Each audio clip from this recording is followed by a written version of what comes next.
Today on the Matt Walsh Show, New York City attempts to lure all of the groomers who are upset about Florida's anti-grooming law. Meanwhile, the sexual indoctrinators in the public school system continue to out themselves in droves, another benefit of the Florida law. Also, D.C. authorities continue to refuse to investigate the murder of 5 fully developed infants in the city.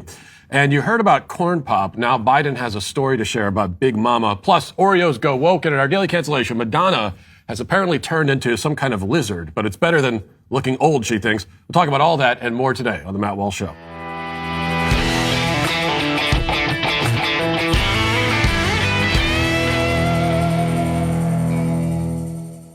You know, dealing with finances might not be an enjoyable experience, but on the other hand, seeing my expenses decrease and my savings increase, well, that is an enjoyable and rewarding experience. And these days, it's also necessary for so many people to save all the money that you can. I've been saving hundreds a month after refinancing my mortgage with American Financing. Since working with them, I've been able to put more money away towards family vacations and other financial goals that we have. With interest rates being so low, it would be a mistake, I think, to not give them a call. What are you waiting for? Take advantage of a free mortgage review where a salary-based mortgage consultant will help guide you through all the different refinancing options available to you. There's no pressure, no obligation. You're not going to be on the hook. All you got to do is just have a simple conversation about custom loans that will help you achieve your goals faster. And if you start soon, you could skip up to 2 payments and you may close in as fast as 10 days. All you got to do is call 866-569-4711. That's 866-569-4711. Or visit AmericanFinancing.net. NMLS 182334, NMLSconsumeraccess.org. Last month, an astrophysicist at NASA named Alex Howe published a paper proposing an ambitious and possibly insane idea to build human colonies on Venus. Of course, temperatures on the planet routinely make it up to about 800 degrees with 200-mile-per-hour winds and a poisonous atmosphere 95% comprised of carbon dioxide. Seems like a rather inhospitable place for human life, but Howe's plan, anyway, is still to construct giant floating rafts that would hover far above the most toxic part of the planet. There would be big machines converting the upper layer of the atmosphere into breathable air, and you would just kind of live up there on the big raft, drifting above the hellish abyss, hoping that, the machines don't malfunction or run out of gas, given especially that the nearest gas station would be approximately 75 million miles away. Now, I bring this up because I think it could be a great alternative for the people in our country who are so disturbed and mortified by the anti-groomer movement in Florida and across the country. Perhaps for the people who adamantly oppose efforts to protect children and who openly desire to turn little 5-year-olds into genderqueer bisexuals, it would ultimately be best if they kind of formed their own settlements as far away from the rest of human civilization as possible.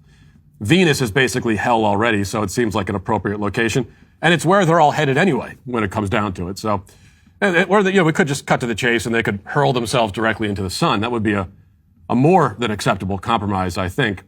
Now, until we have the technology and logistical capability, though, to explore those alternatives, I think the one offered this week by Mayor Eric Adams in New York might be the best option. So the mayor's office posted this on Monday on Twitter. It says, breaking. New York City mayor announces a new digital billboard campaign in 5 Florida markets denouncing the hateful Don't Say Gay law and inviting Floridians to move to New York.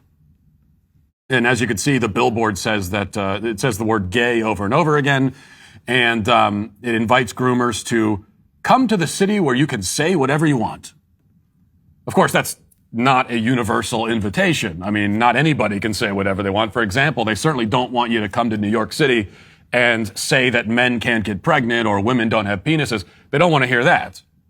There are many basic truths that these latter-day flat earthers do not want you to say in New York City or anywhere else. No, they're specifically recruiting the sorts of people who want to say sexually confusing things to preschoolers. That's what they're going after. New York, by the way, can't stop homeless drug addicts from randomly tossing women in front of trains on the subway.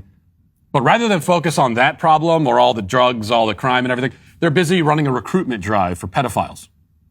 Here's the mayor himself making his sales pitch to the groomers of Florida. Listen. That's what this movement of Don't Say Gay is about. This political showmanship of attempting to demonize a particular group or community is unacceptable. And we are going to loudly show our support and say to those who are living in Florida, listen, we want you here in New York.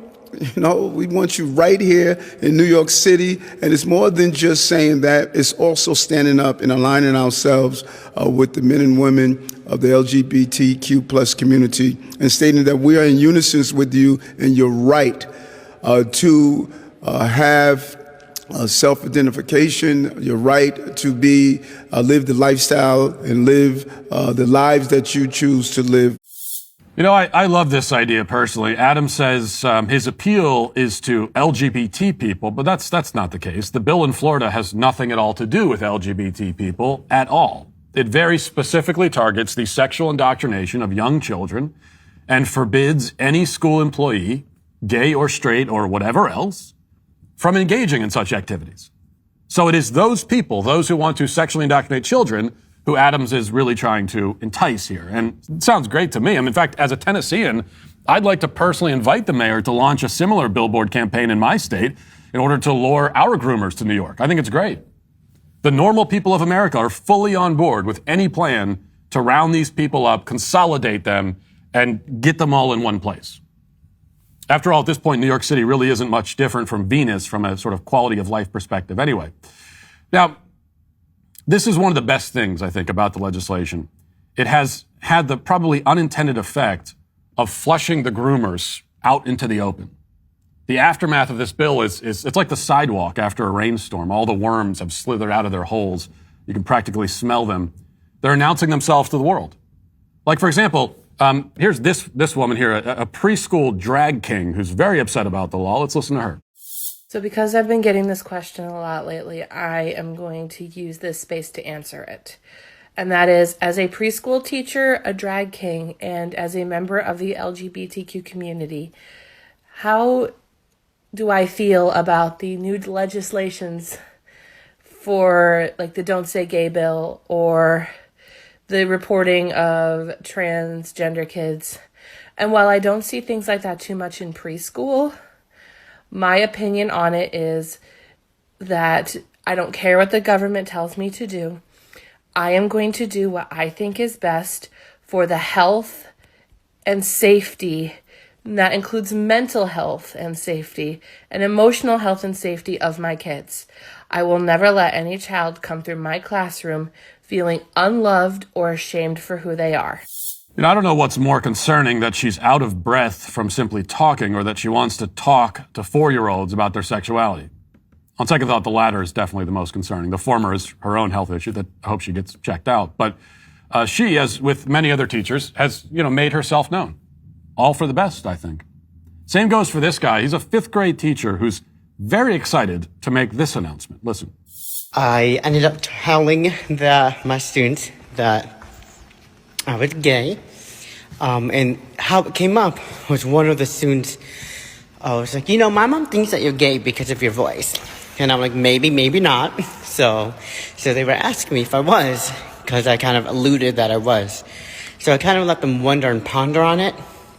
And I have like the LGBT promotional, this is a safe community kind of stuff, the rainbow stuff all up in my room. And I told them, I'm like, if you look around the room, that should give you an answer to your question. So I did officially tell them. They, of course, went berserk. So instead of teaching social studies today, they just asked me a whole bunch of questions about being gay. So I think it was pretty well. So instead of teaching the subject that he was hired to teach, the class instead discussed his sexuality for 45 minutes.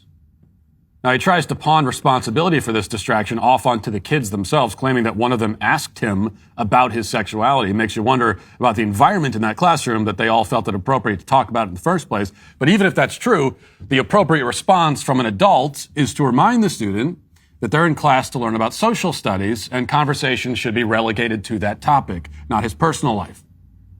But of course, there's a reason that the students felt it appropriate to bring this up, if they did in fact bring it up. The teacher admits that he has gay paraphernalia draped all over the classroom. Now, if he had Star Wars posters plastered all over the walls, and a student asked him about Star Wars, it wouldn't be fair to say that the student brought up the subject. He brought it up by making his whole classroom into a Star Wars shrine. Just as, in this case, he had made his classroom into a shrine to his own sexual proclivities. And speaking of shrines, by the way, I continue to have to observe that if he had Christian images all over his classroom, crucifixes and everything else, and signs calling students to accept Jesus Christ as their Lord and Savior, that he'd be fired for that. That would be considered a constitutional violation of the separation of church and state. Well, how is this any different? You know, the pride flag is his religion. But he puts it up there. He's just waiting for one of the children to notice all the stuff so that he'd have an excuse to spend an entire class talking about it, talking about himself. And now he's announced it to the world and offered this public confession. I think it's all for the best. Now, a teacher in Kansas, meanwhile, has come up with what he believes is a strong defense of sexually indoctrinating kindergartners.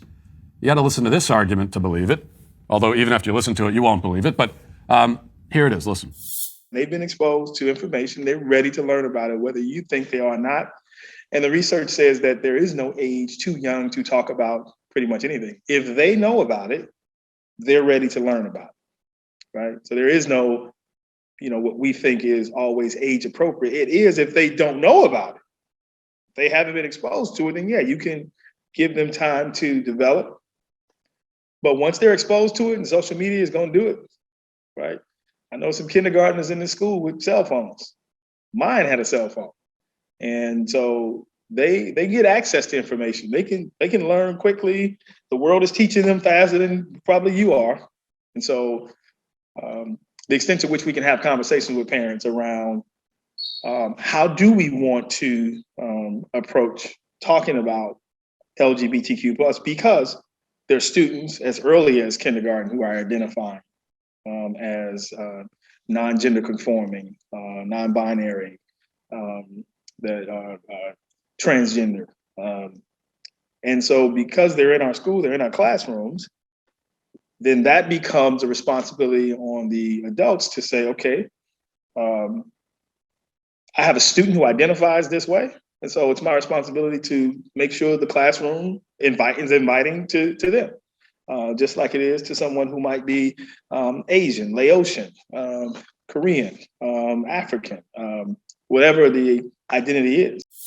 So the research says there's no age too young to talk about pretty much anything, he says. There are kindergartners who are gender non-conforming, non-binary, and transgender, he claims.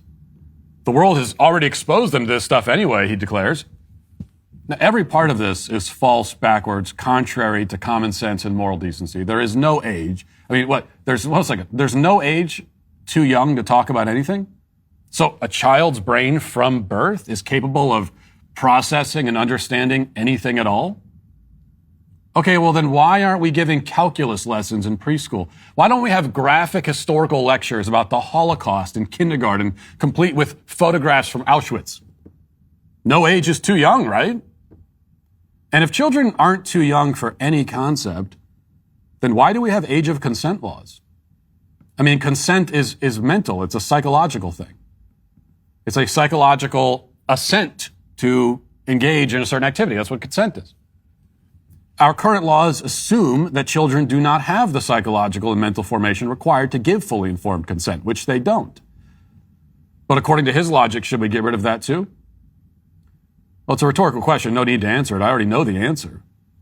The answer from the groomers, at least to the last question, is yes, we should get rid of it. Now, that might not be their explicit verbal answer right now, but they'll get there. The current controversy is pushing them ever faster and further to that final mask-off moment. These people, what you have to understand is that they're at war with not just children, but childhood itself as a concept. They despise innocence and purity in any form, especially the innocence and purity of childhood.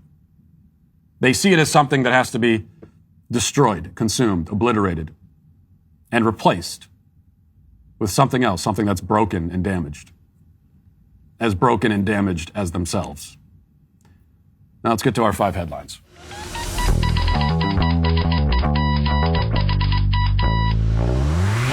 You know, we've been talking a lot lately about inflation, and here's one thing that you should know. When inflation is at 7%, like it is now, that paper money in your wallet is losing value fast, and you could just feel your wallet getting lighter and lighter if you have any cash in it to begin with, which I never do. But also we know that Russia's full-scale invasion of Ukraine has now worsened the market's slow decline. It's just bad on top of bad.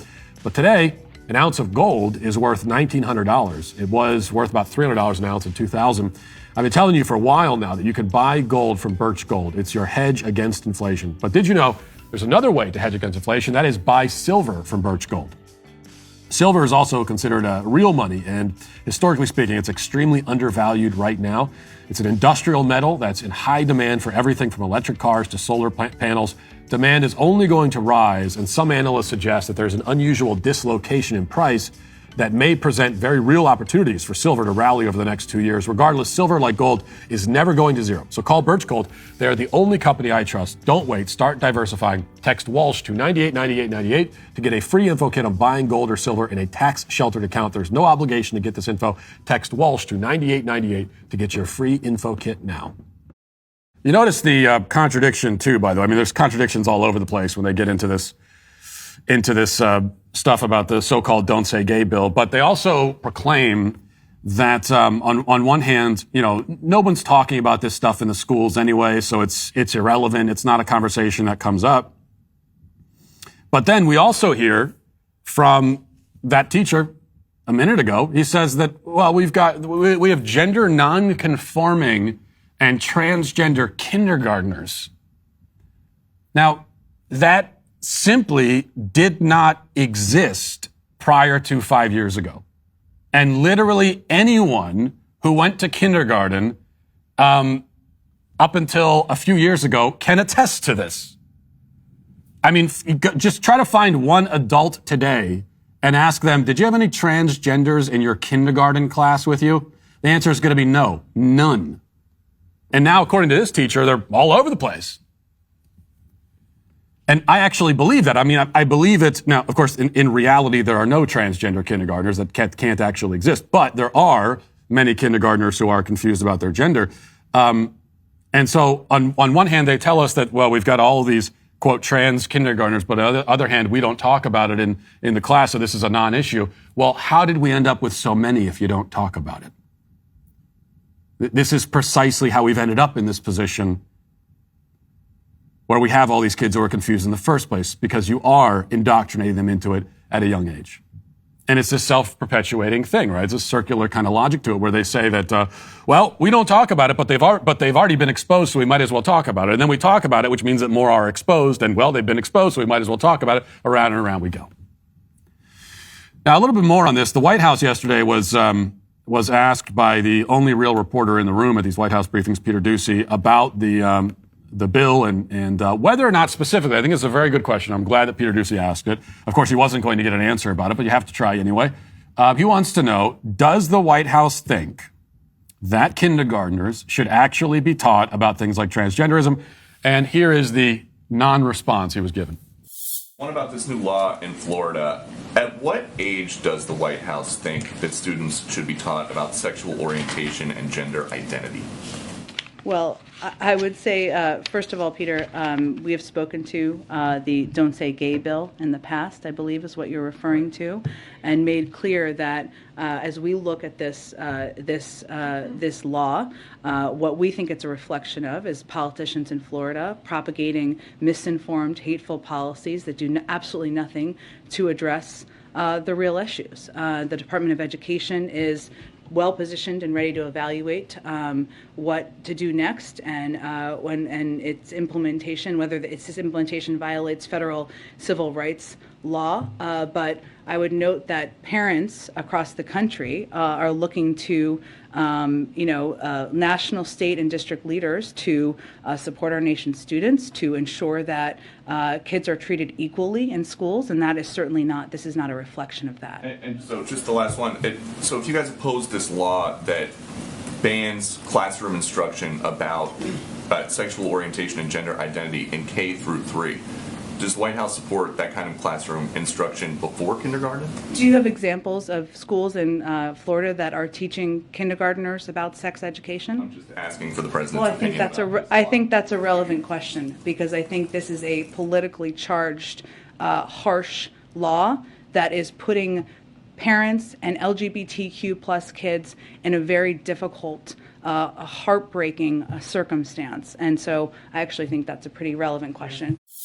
Well, two completely contradictory points here that she gives. It makes no sense. So on one hand, it's an attack on human rights, and this is a horrible, harsh thing that is causing so much trauma to LGBT people across Florida and across the entire world. So that's on one hand. On the other hand, it is outlawing something that never happens anyway, she claims. So then why are you so upset about it? If it's true that it's outlawing something that never happens anyway, then, I mean, you can argue, you can make a similar argument to the one that I made against the anti-lynching law, which is that this is an unnecessary law, it's all virtue signaling, whatever. So you can make that law, you can make that argument. It would be a false argument in this case. It was true when it comes to the anti-lynching law. But those are two different arguments. How can it be both? How can it be a law that on one hand does nothing and on the other hand infringes on civil rights?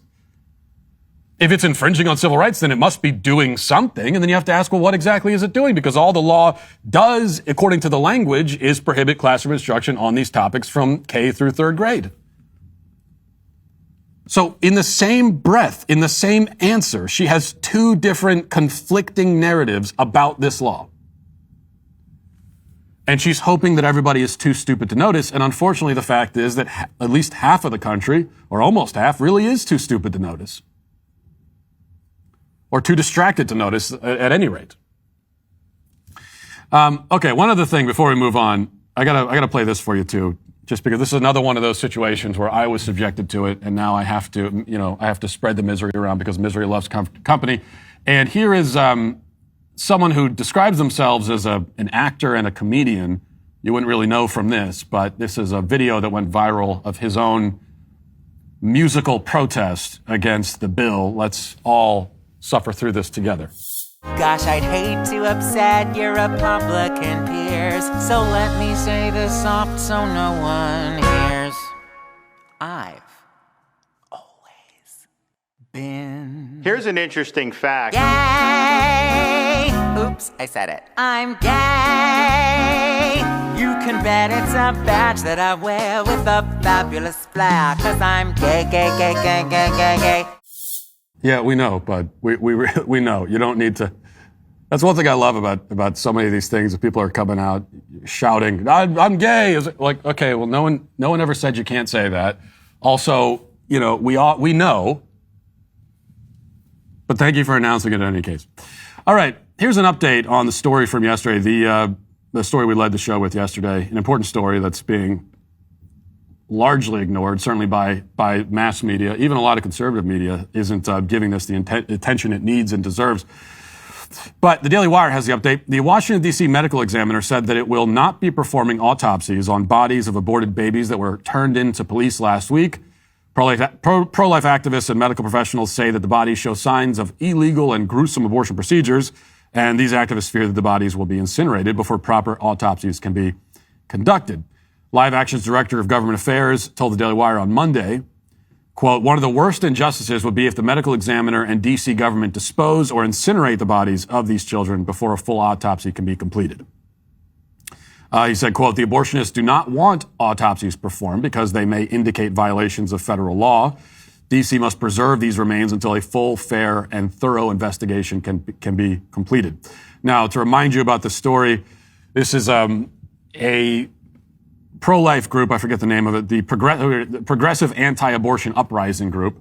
One of the members of that group obtained the bodies of 5 children who were victims of abortion and obtained these bodies from a whistleblower, apparently, within the clinic. And according to that whistleblower, these babies were killed in illegal procedures, whether it's partial birth abortion, which is supposedly illegal, or even there's evidence that you can plainly see if you see the pictures, as many people did as over the weekend, the kind of pictures that are seared into your mind forever and you never forget. But you can plainly see the evidence that even potentially these were abortions that occurred after birth. Now, by the way, the distinction between a partial birth abortion and an after birth abortion, a post-birth abortion, are semantics at best.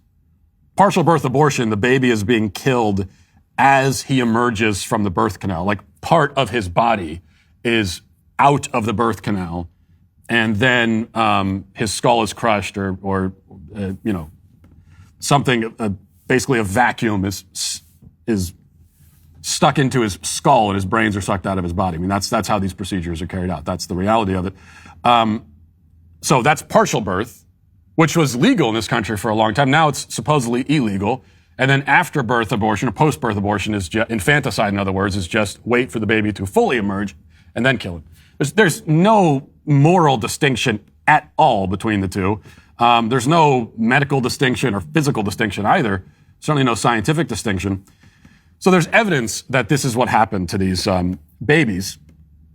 The police, once the pro-life group obtained the bodies of these victims, they contacted the police and said, "We come pick them up."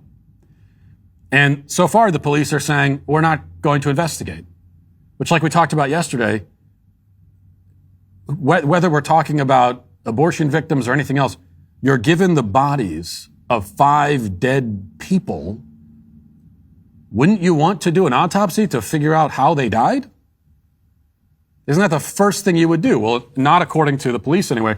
Here's Executive Assistant Chief of Police Sean Benedict explaining that although they were just made aware of these victims, they still have just decided already that everything is fine and there's really nothing to investigate. Listen.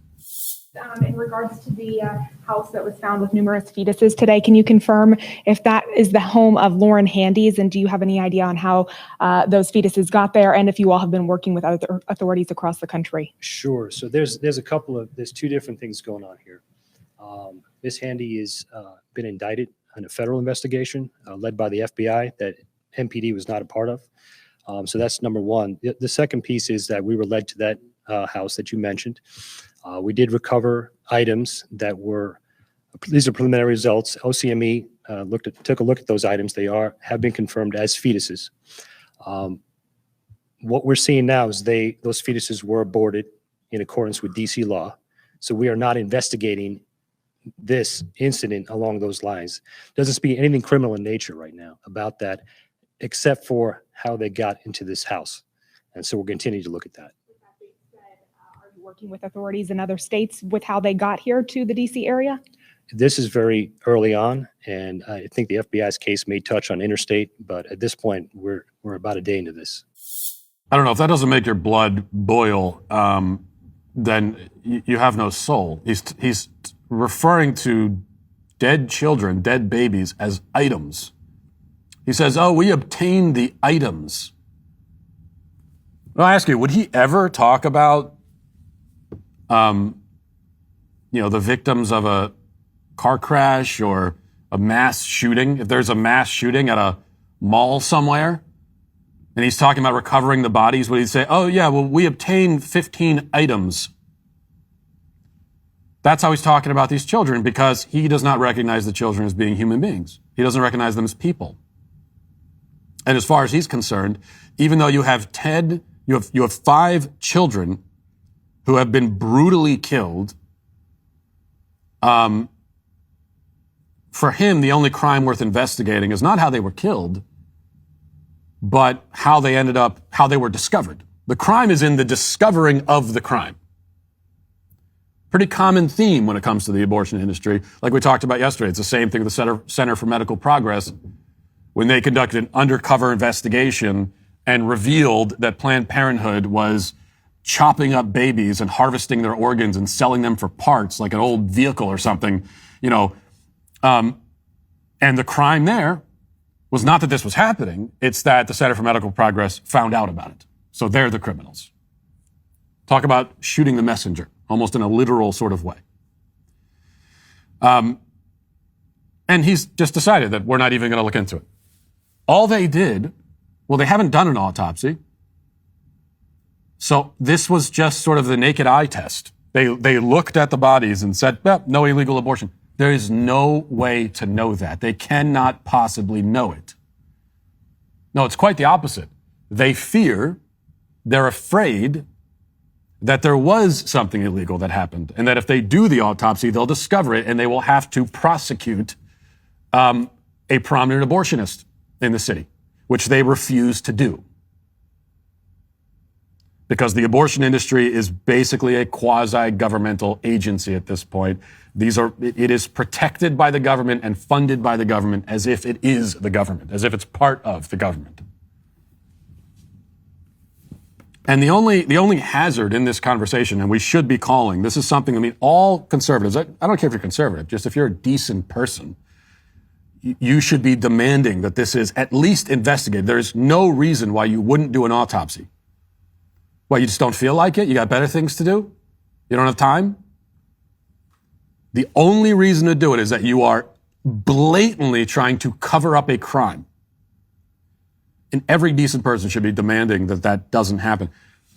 The only hazard in this conversation is that it obscures the point that even if these were, quote, legal abortions, it's still a horrific crime. Maybe not according to the law books, but that's because the law books themselves are twisted. And the law books need to be changed. So there's a crime, at least a horrific moral crime that occurred one way or another. But either way, there needs to be an investigation. It is, I don't know how I'm still shocked by this kind of thing, somehow. Just that they could be so out in the open about it. You might as well hold a press conference and just say to the press that, hey, listen, we're not interested in prosecuting abortionists here. That's not what we do. So whatever he did, we're not looking into. You might as well say that.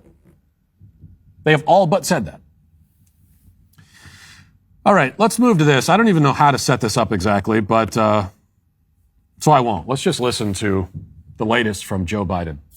When I was a young senator, there was a guy who ran steel from Deemer Steel out to Ohio.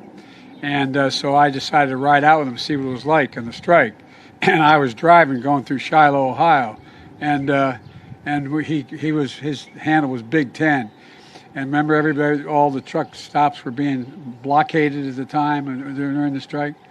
And he called. He said, Big 10 wanting to come in. I forget exactly how he said it. And the only woman truck driver I ever knew I met that day, she said, "This is Big Mama, no room." Swear to God, true story. Yes, Big Mama had corn pop sitting in the passenger seat. I thought before I played that clip I should look into it to find out the context, because I'm totally mystified by it. I have no idea what the context was. But it actually doesn't matter, the context. I think we've learned that by now about Biden, that there's no context that can make any of this make any sense. So we've got corn pop, we've got Big Mama. Look, this is a man who should be sitting on a porch somewhere in a rocking chair telling stories. That's all he really wants to do anyway. And so he should be sitting that's where he belongs, is like sitting on a porch in a rocking chair telling stories. And all his grandkids are listening and saying, did that actually happen? And, because like the stories are 90% not true, whether he's lying or he just forgets what happened in the past because his mind is failing him. But that is the proper context for this man. Not running the free world. So every time you see one of those videos, it's always one of those moments where you laugh because it's funny, and then the laughter soon fades away into sheer terror because you realize that, this guy he's not on a porch in a rocking chair. He's actually in charge of the country. And he has no clue what's going on currently. And the second option, aside from him, is Kamala Harris, who is only slightly more cognizant than he is. That's the position we put ourselves in. All right, one more thing. This is from the Daily Wire. It says, it's not even June yet, and already corporations are signaling their allegiance to the progressive LGBT agenda. The latest seemingly unaffiliated brand to come out in support of the cause is none other than Oreo Cookie, which has been owned by the multinational food and beverage conglomerate Mondelez International since 2012. The marketing team at Oreo couldn't wait until Pride Month to put out a new commercial spot, which featured a young man coming out as gay to his grandmother. This is an Oreo ad. First of all, before we play this ad, or a little bit of it, as mentioned in the article, like we're a couple months away from Pride Month, and it gets more extravagant with each passing year, but especially with what's happening in Florida and everything else, you cannot even imagine the sheer intensity of the virtue signaling that we are about to experience once we get to Pride Month. It is going to be like unlike anything. I don't know if any of us will survive the month without cringing to death, because what we're about to play here with this Oreo ad, this is just an appetizer. So let's play a little bit of this. Go ahead. 都是一家人，你们绕过半个地球来着。 Okay, well, the ad is not in English either, so this doesn't really translate for an audio podcast, but all I can tell you is I watched the ad, and it's like 75 minutes long, and the Oreos appear in it one time. Okay, this is all about, so this guy, he's gonna come out of the closet to his grandmother. There's the Oreo, so the Oreo does make an appearance. Right before he's about to come out of the closet, they take some Oreos. And then his grandmother comes in. Okay, all right, we've seen enough of that. You know, I could almost, all right, I don't even want to see it. Turn it off. I could almost, I'm not going to say respect it, but I would be somewhat impressed with all these virtue signaling LGBT ads if you could find a way within the ad to tie it back to the product. Like, that would be impressive. I'd actually watch the ad just to see, like, how do you get there? How do you bring this back to advertising for a cookie? But they don't even bother to do that anymore. It seems like a small thing, but just the fact that every major conglomerate, every major corporation in America are tripping over themselves. I mean, they're even discarding their own messaging. Forget about advertising their product. The primary point of this ad, and this is a very new thing, because it used to be that, yeah, advertisers, they would seize on social issues and that kind of thing to sell their product, but the primary message in the advertisement was always about the product. It always came back to, buy my product. You know, Pepsi and Coca-Cola do this kind of thing all the time about, hey, teach the world to sing, and it's a peace and harmony. But how do you bring peace and harmony to the world? It's by drinking Pepsi or Coca-Cola, whatever that ad was. Now they've gotten rid of that. The ad is not even about the product. The ad is simply to affirm their allegiance to the LGBT cause. And that is when you know you have power in the culture. That's when you know you have privilege. When you have major corporations who are even discarding their concerns for the bottom line and profiting for the sake of bending the knee to you. That's privilege.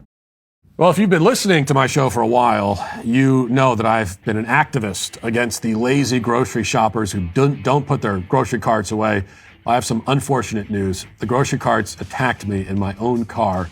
This is a very real story, not just something I'm saying for the purposes of this ad. Unfortunately, when I was pulling out of my parking spot, a rogue grocery cart crashed into my car, leaving my front bumper scratched, and more importantly, leaving me emotionally traumatized by this event.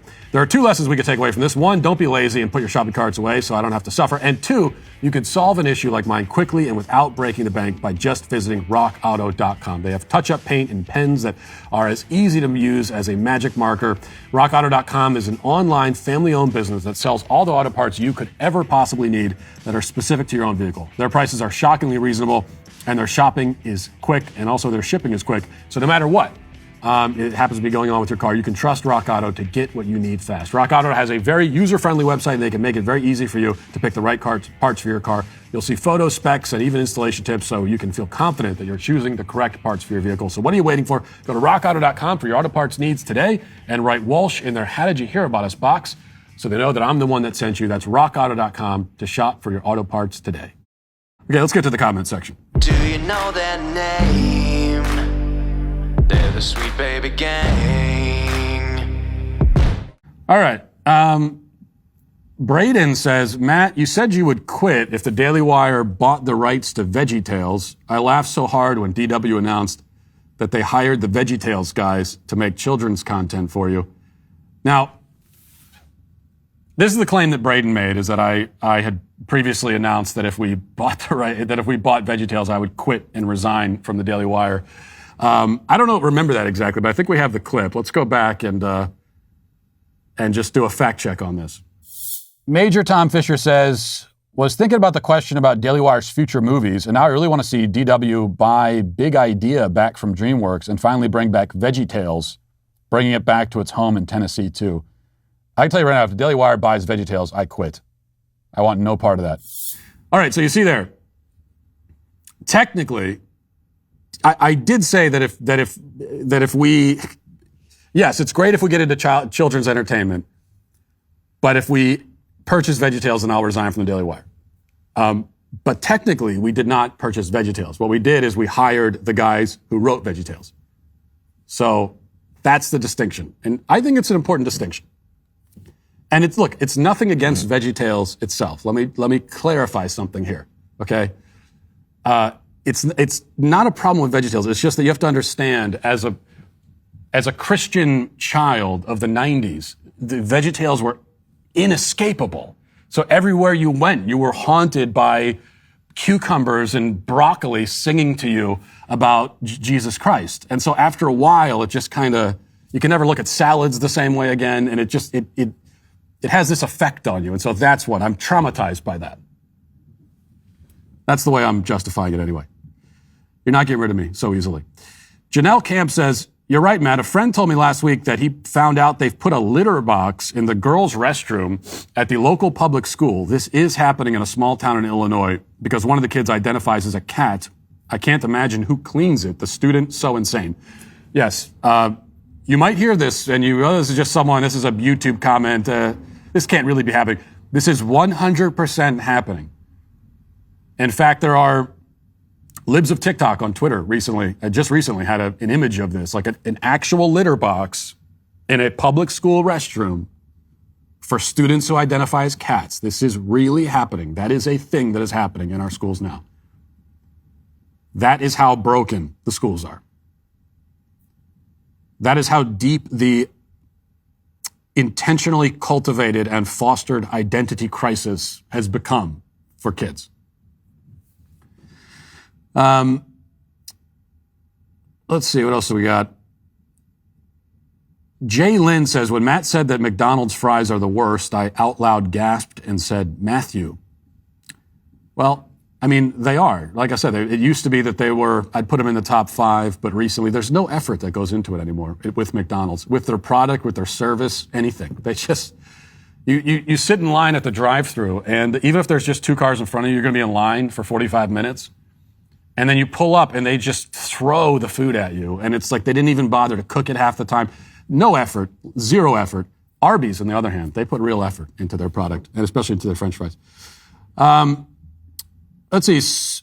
Another comment says, my cousin, who's pretty conservative and based, has been dating a girl who just started working at an abortion clinic as a social worker. She doesn't need the money as her family is well off, and she is somewhat well off as well. Told him that if she won't quit, he needs to end the relationship as it will never be anything but miserable. Plus all the feminist gender theory stuff that goes along with that crowd is extra poisonous on top.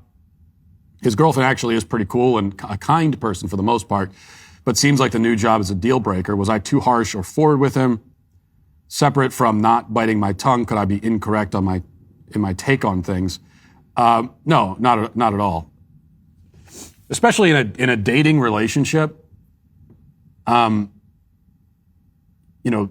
There's no reason at all. This is an easy one. You're not committed to the person. You're not married.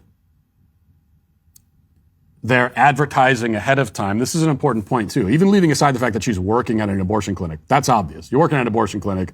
This is not wife material. This is not someone you can have a relationship with. Because for one thing, you have to be able to. You can have differences. They say opposites attract. But when opposites attract, that's referring more to personality. My wife and I have diametrically opposite personalities. But your fundamental beliefs and values and principles and goals in life, the things that you cherish most, you cannot be opposites on that. That's exactly where you have to connect. That's where the relationship is formed. That's where it's maintained. And so if you have a girlfriend who works at an abortion clinic and you're pro-life, that clearly tells you that you could not be further apart in terms of your fundamental values, right? And even if she didn't work at an abortion clinic, if you're dating someone who's pro-abortion, who just has pro-abortion views, that is also a deal breaker. And there are a lot of reasons for that. One that I just described, but also you have to think about this. I mean, if eventually you get married and you have kids, if someone's pro-abortion, then you know that it's at least in their mind a possibility, it's at least an option to kill your child in the womb. And that's simply a risk you can't take. You need to be able to trust your spouse with your child. Trust that your child will be safe with your spouse. The worst thing in the world, I mean, really the worst, is to be married to someone who you feel like you cannot trust, especially with your children. And finally, if I can find it, Tie My Shoe says, Matt, are you going to narrate your own audiobook this time or continue to be lazy? Edit, just realized he'll call me lazy for not reading the physical book. Well, you took the words right out of my mouth. But if you are lazy, yes, I am narrating the audiobook in this case. And the book we're referring to, of course, is What is a Woman, which you can go and pre-order on Amazon or at whatisawoman.com. There's the plug. Let's get to our daily cancellation. Well, I don't think it could be more clear that the world has descended into absolute degeneracy, so there's never been a better time to renew your faith in God. That's why I'm extremely excited to announce that today is the release of Andrew Klavan's latest book, The Truth and Beauty. After years of studying the Gospels and trying to find the true meaning of Jesus' words, Klavan is ready to share what he has found. It's for anyone who's striving for belief in a materialistic world, and I could not recommend it enough. It's a beautiful book in keeping with the title. Head to Amazon and order your copy of The Truth and Beauty today. Now let's get to our daily cancellation. So today we're going to cancel Madonna, who is 63 years old, less than a decade away from her 70th birthday, and yet utterly determined to pretend that she hasn't aged a day since she turned 22. These efforts have proven futile, as recently demonstrated by a TikTok she posted, because she's posting TikToks at 63. I'm 35 and too old for TikTok. She's my mom's age, and yet using the platform. Her latest offering shows her kind of mugging for the camera, leaning in uncomfortably close, and pouting her lips in what we can only assume is some sort of attempt to be, sexually alluring. Unfortunately, Madonna has had so much plastic surgery and Botox that she now resembles some sort of tropical lizard, or perhaps she looks like somebody who's suffering a severe allergic reaction. And I'm not body shaming her when I say that. On the contrary, the parts of her body that I'm shaming are the parts that are not her body at all. Tragically, the parts of her body that are not her body are, at this point, her entire body, because she would rather look like a non-human than simply looking like an older human. And that's the first point that Madonna inadvertently raises for us. She might be an extreme example of this phenomenon, but she's hardly the only example. Plastic surgery is increasingly popular in our culture, with rates of the procedure increasing by some 25% over the past couple of decades. Now, I'm not arguing against plastic surgery in principle. I think the procedure can be worthwhile, certainly justifiable, in cases where somebody is suffering from a horrible disfigurement of some kind, a burn victim, for example. But age itself is not a disfigurement. It's not a disease. It's not shameful. It's not ugly. Now, we've grown accustomed to treating age this way in our culture. The completely ridiculous rule of modern etiquette, which says that it's rude to ask somebody their age, kind of plays into this mentality. I mean, why shouldn't I ask somebody how old they are? Why is it embarrassing to have lived on the planet for longer than others? Far from embarrassing, most societies throughout history have seen advanced age as a badge of honor. Older people were the village elders. They were wise counselors. You turn to them for sage advice, which is informed by their years of experience on earth. Old people were storytellers, like Joe Biden with Big Mama and Corn Pop. They were the keepers of not only wisdom, but your culture's past. They were respected and honored. They kept you connected to your past because they lived through it. Now, there are many cultures around the world today that still treat the elderly this way. Go to any of these places and you'll never hear somebody declare that they're 70 years young. No, they're 70 years old. Emphasis on old, because there is value and beauty and wisdom in being old. We have the opposite attitude here. We don't honor old age anymore. We don't want to see it. We usher old people off to the nursing homes. And then if you're in New York, you send in COVID patients after them. Part of the shift may be explained by the fact that modern medicine has made it so that we no longer see it as any sort of special achievement to reach old age. Most of us get there no matter how we've lived.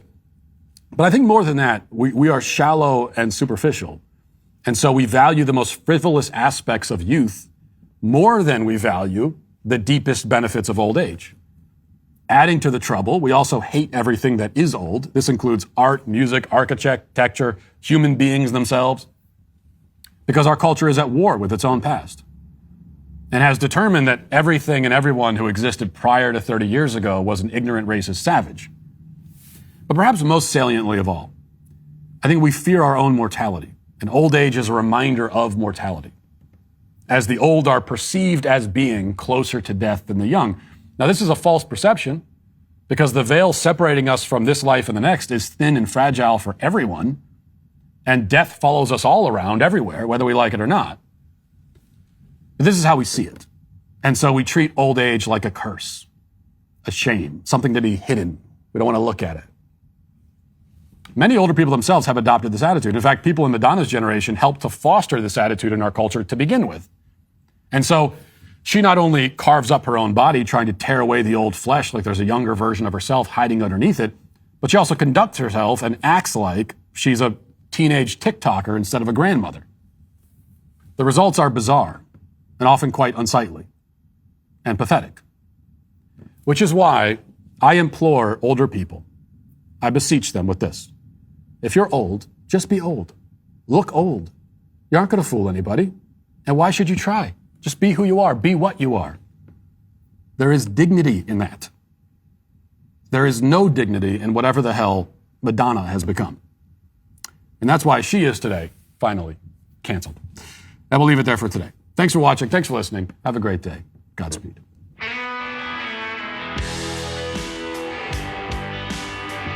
The Matt Walsh Show is produced by Sean Hampton, executive producer Jeremy Boring. Our supervising producer is Mathis Glover, production manager Pavel Vodowski. Our associate producer is McKenna Waters. The show is edited by Robbie Dantzler. Our audio is mixed by Mike Coromina, and hair and makeup is done by Cherokee Hart. The Matt Walsh Show is a Daily Wire production, copyright Daily Wire 2022. John Bickley here, Daily Wire editor-in-chief. Wake up every morning with our show, Morning Wire, where we bring you all the news that you need to know in 15 minutes or less. Join me and my co-host Georgia Howe for daily coverage of all the biggest stories on Morning Wire.